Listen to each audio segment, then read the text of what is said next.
नमस्कार, मैं दिलप्रीत सेठी आप सभी का सुरागीलाल न्यूज़ चैनल में स्वागत करता हूं। अग्निपथ योजना को लेकर जगह जगह प्रदर्शन देखने को मिल रहा है। देश के कोने कोने से युवा इस योजना को लेकर उग्र प्रदर्शन कर रहे हैं, लेकिन इस रोष की वजह जानने से पहले आप सभी के लिए अग्निपथ योजना के बारे में जानना बहुत ज़रूरी है। दरअसल 14 जून को रक्षा मंत्री राजनाथ सिंह जी द्वारा अग्निपथ नाम की योजना शुरू करने की घोषणा की। इसमें 4 साल के लिए रक्षा बलों, जल सेना, थल सेना, वायु सेना में युवाओं की भर्ती की जाएगी। योजना के तहत चुने गए युवाओं को अग्निवीर कहा जाएगा और इस साल करीब 46,000 युवाओं को रक्षा बलों यानी डिफेंस फोर्सेस में भर्ती किया जाएगा। अग्निवीरों की उम्र 17 से 21 वर्ष के बीच होगी, परंतु इसमें आज ही बदलाव कर उम्र 17 से 23 वर्ष कर दी गई है और जवानों को 30 से 40 हज़ार प्रति माह वेतन मिलेगा। योजना के मुताबिक भर्ती हुए 25% युवाओं को सेना में आगे मौका मिलेगा और बाकी 75% को नौकरी छोड़नी पड़ेगी।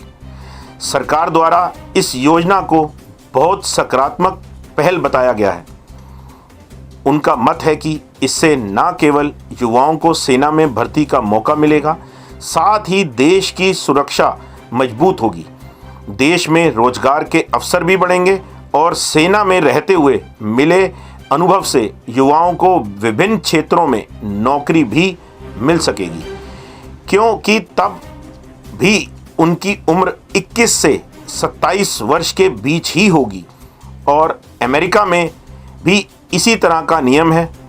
कई दशकों से वहाँ के युवा सेना में 8 वर्ष सेवा देने के बाद जब 28 वर्ष की आयु में निकलते हैं तो देखा गया है कि लगभग 100 में से 96 लोग यानी 96% युवा नौकरी पाने में कामयाब रहे हैं, क्योंकि पूर्व सैनिकों को लोग देशभक्त मानते हुए उन पर ज़्यादा भरोसा करते हैं और सेना में कठिन परिश्रम और अनुभव के कारण उन्हें आसानी से नौकरी मिल जाती है।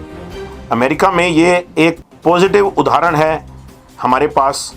पर अगर अग्निपथ योजना में इतनी सकारात्मक है तो सवाल यह खड़ा होता है कि इस योजना को लेकर युवा प्रदर्शन क्यों कर रहे हैं।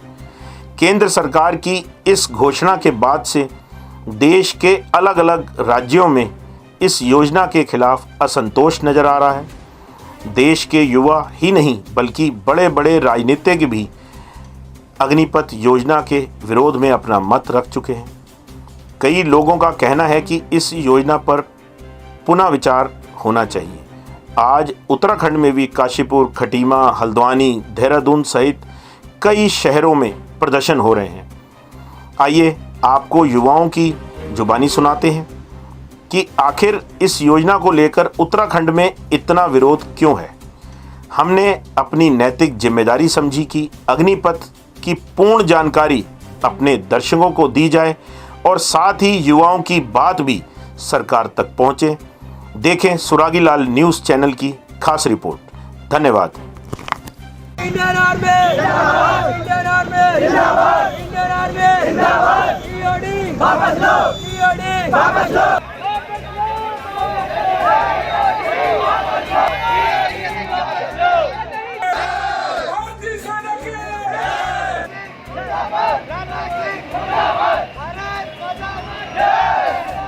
उत्तराखंड की खबरों से जुड़े रहने के लिए आप हमें सभी सोशल मीडिया प्लेटफॉर्म्स पर सब्सक्राइब, लाइक और फॉलो कर सकते हैं। धन्यवाद।